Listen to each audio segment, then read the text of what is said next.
नमस्कार बंधुरा welcome back to my channel. आज के देखो मौरला माछेर झाल माछटा केटे धुए निलाम, धुए नुन हलुद माखिए निलाम, उनुन जालिए कड़ाई बसिए दिलाम, दिए सर्षेर तेल कड़ाईते दिए माछटा नुन हलुद माखानो माछटा भालो करे भेजे निलाम।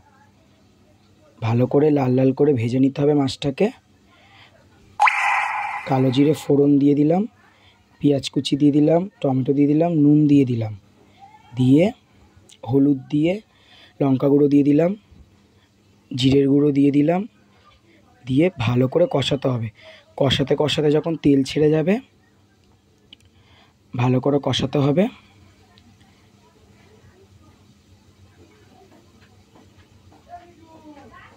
কষিয়ে তারপর আলু দিয়ে দিতে হবে। আলু দিয়ে ভালো করে কষাতে হবে। কষিয়ে বেগুন দিয়ে দিতে হবে। বেগুন দিয়ে ভালো করে কষানো হয়ে যাওয়ার পর জল দিয়ে দিতে হবে, গরম জল দেওয়ার পর ভালো করে তরকারিটাকে ফুটতে দিতে হবে। তরকারিটা ফুটে গেলে মাছ দিয়ে ধনেপাতা দিয়ে নামিয়ে নাও। আমার মৌরলা মাছের ঝাল রেডি। আমার ভিডিওটা যদি ভালো লেগে থাকে লাইক কমেন্ট শেয়ার, চ্যানেলটাকে সাবস্ক্রাইব করে দিও, বেল আইকনটি প্রেস করে দিও নিত্য নতুন ভিডিও পাওয়ার জন্য। আবার নেক্সট ভিডিওতে।